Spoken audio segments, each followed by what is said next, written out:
Bonjour à tous, je suis en présence de Monsieur Poulon, mon professeur de macroéconomie à l'Université de Bordeaux. Je vais faire cette interview dans le but du site Young Eco, European Young Eco. Et on va commencer tout de suite avec la première question si vous voulez. Vous allez vous décrire votre parcours pour devenir prof d'université.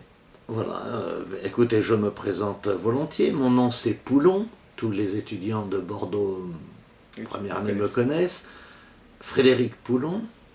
Je suis né le 21 décembre 1947 à Alès, dans le Gard. J'ai vécu essentiellement à Paris. Je suis venu à Paris à l'âge de 2 ans. J'ai suivi mes parents. J'ai fait toutes mes études à Paris jusqu'à l'agrégation qui m'a envoyé à Bordeaux. Je suis donc arrivé à Bordeaux en 1977 comme professeur, jeune professeur.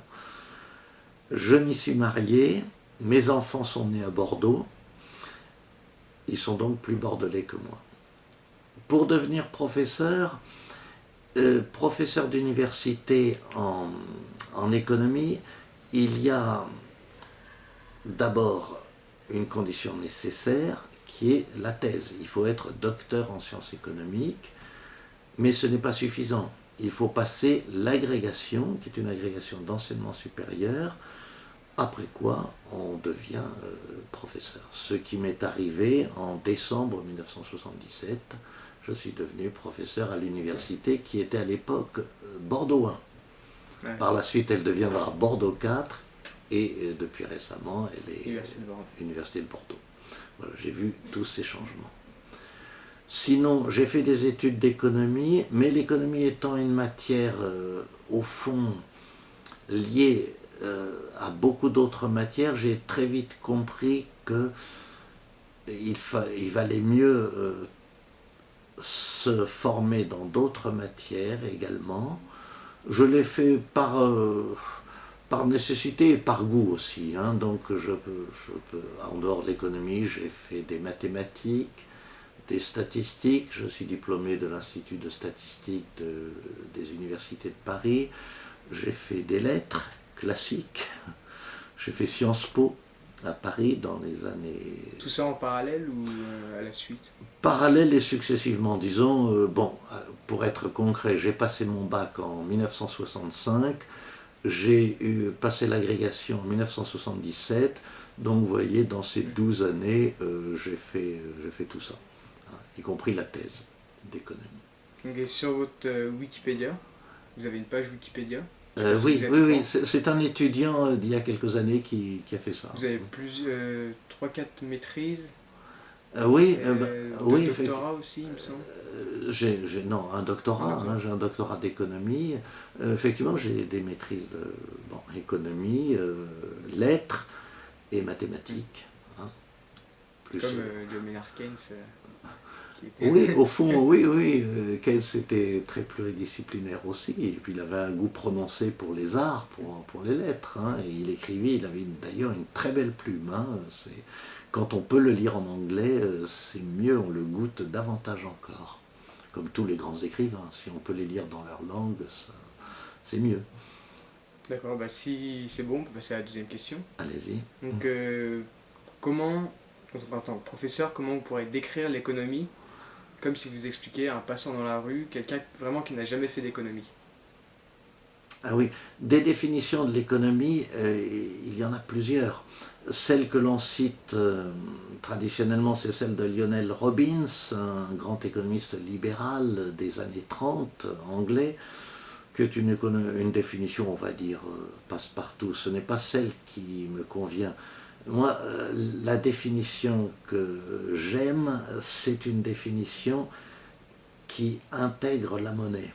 Parce que, je le disais tout à l'heure, l'économie touche à beaucoup d'autres domaines, mais il y a un domaine qui lui est vraiment propre et qui n'appartient à aucun autre, c'est la monnaie. C'est pourquoi un économiste, soyons un peu polémiques, un économiste qui dirait ne pas s'intéresser à la monnaie, j'aurais du mal à le considérer comme un économiste. C'est vraiment le cœur de la monnaie. Voilà. À part sur cette base, je pourrais donner une définition de l'économie, mais enfin, ce serait une définition peut-être un petit peu, qui nous ferait entrer un petit peu trop dans la théorie monétaire, donc laissons de côté. Mais pour l'homme de la rue, oui, non. l'économie, c'est la science qui l'aiderait à comprendre les phénomènes monétaires et tout ce qui s'ensuit dans le monde d'aujourd'hui. Ah bah. Bah, merci. Ouais. Si vous voulez compléter. Non, non, pour Bon, l'instant. bah, on va passer à la suivante. Pensez-vous qu'il y a un manque d'intérêt croissant à l'économie? Si oui, pourquoi? Écoutez, non, je ne crois pas qu'il y ait un manque d'intérêt croissant. Je dirais même le contraire. On a un indice tout de même certain, c'est l'évolution du nombre des étudiants en économie en première année, non seulement à Bordeaux, mais dans la France entière et dans le monde entier. Ce nombre est croissant. Donc, c'est un indicateur d'un intérêt croissant pour l'économie. Mais en même temps, l'économie est une matière, pour l'homme de la rue, réputée difficile, ésotérique même, et beaucoup de gens, sans dire qu'ils se désintéressent de l'économie, diront que l'économie, ils n'y comprennent rien. Et ils demandent évidemment qu'on leur explique. Et vous dites juste en première année, il y a un accroissement du nombre d'étudiants, mais est-ce qu'en deuxième année aussi ça se vérifie ou c'est Oui, juste, oui, ça se répercute en deuxième année, évidemment avec des déperditions, parce que tous les étudiants de première année ne passent pas en deuxième année, mais les effectifs de deuxième année, dans la mesure où il y a eu plus d'étudiants en première année, montent à leur tour, et en troisième année, et ainsi de suite. Il n'y a que dans les Master 2 que là les évolutions sont contrastées. Les Master 2, c'est-à-dire les anciens DEA, il y a deux sortes de masters, les masters professionnels et les masters recherche. Et là, de toute évidence, les masters professionnels l'emportent sur le master recherche qui s'étiole. Hein. Et ça, c'est un peu triste parce que ça veut dire que la recherche en économie attire de moins en moins. D'accord. Donc on va passer à notre troisième question, si vous le voulez. La troisième question, c'est personnellement, qu'est-ce qui vous attrait dans l'économie et quel serait pour vous l'intérêt de comprendre l'économie? Parce que moi, personnellement, je me suis inscrit en licence d'économie pour pouvoir mieux appréhender le monde et la société et mieux la comprendre. Alors, quand on parle d'économie, on parle de la science économique, hein, parce que le mot économie est ambivalent, hein, il désigne la science, le savoir ou les phénomènes, la réalité. Hein. On parle ici du savoir économique. Il a une double dimension, positive ou normative. Positive, il tend à expliquer ce qui est. Normatif, ça veut dire il tend à expliquer ce que l'on doit faire. Alors, les deux dimensions m'intéressent, mais elles ne correspondent pas évidemment à des branches, elles correspondent à des branches différentes de l'économie. Le côté positif, je dirais, c'est surtout la macroéconomie. La macroéconomie qui invite à comprendre l'économie telle qu'elle est. L'autre branche, qu'on appelle la microéconomie, c'est une autre optique, elle invitera à comprendre l'économie telle qu'elle devrait être, peut-être.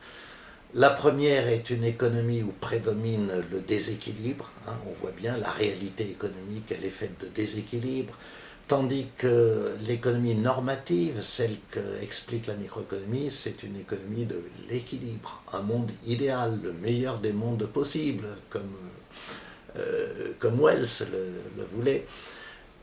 Ce qui m'intéresse, moi j'ai fait les deux, hein, puisque la deuxième branche, la microéconomie, est très mathématique. Je vous ai dit, j'ai fait des mathématiques, je me suis intéressé à l'économie, à la microéconomie, j'en ai fait, elle m'a intéressé, mais ce qui m'intéresse le plus aujourd'hui et depuis pas mal d'années, c'est quand même la macroéconomie, comprendre les déséquilibres du monde contemporain, d'où ils viennent et où ils nous conduisent.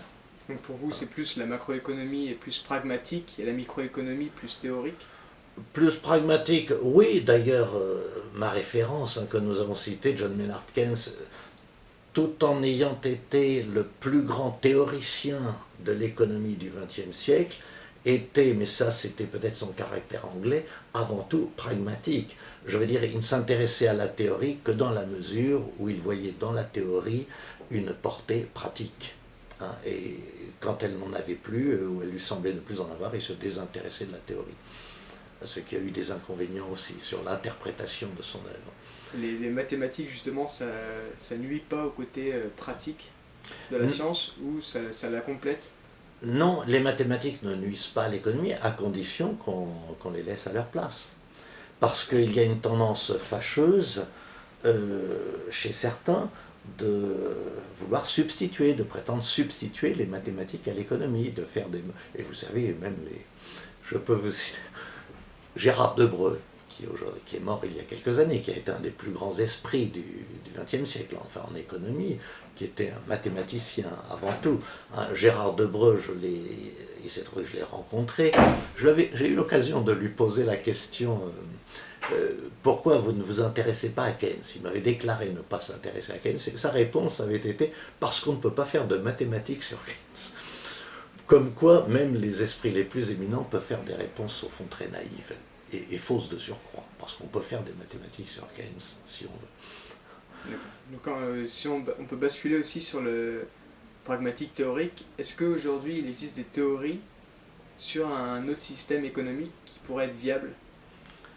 Est-ce qu'elles existent et est-ce qu'elles pourraient être praticables? Toutes les théories s'affirment praticables.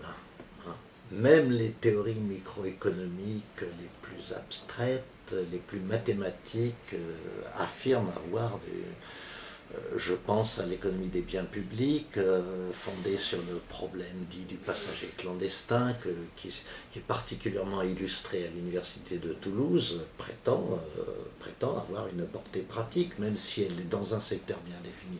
Toutes les théories affirment avoir une portée pratique. Je ne pense pas qu'aucun économiste oserait faire de la théorie en affirmant que ça n'a aucun intérêt pratique. Maintenant, c'est vrai que les phénomènes économiques aujourd'hui, surtout depuis quelques décennies avec la mondialisation, qui est la troisième mondialisation dans l'histoire et qui a pris un essor considérable, sont devenus des phénomènes, disons-le, macroéconomiques, mondiaux donc macroéconomiques. Ce qu'on voit avec l'échec de l'URSS, ça voulait un nouveau système économique qui a lui aussi échoué, donc peut-être plus sur des problèmes sociologiques et politiques qu'économiques. Oui, les systèmes, on va dire, d'économie planifiée, puisque c'était leur caractéristique, ont échoué, y compris d'ailleurs la planification indicative, qui était une caractéristique de l'économie française à l'époque gaulienne, la mystique sacrée du plan. Tout ça est bien oublié, bien perdu. La planification a vraiment très mauvaise presse, elle n'a plus de presse du tout d'ailleurs. Il y a une uniformité de pensée qui est un peu triste. Merci bien. Si vous avez un dernier mot à dire. Oui, je pense que l'économie se doit d'expliquer les déséquilibres fondamentaux. C'est sa vocation. D'accord, merci beaucoup pour cet entretien. Merci.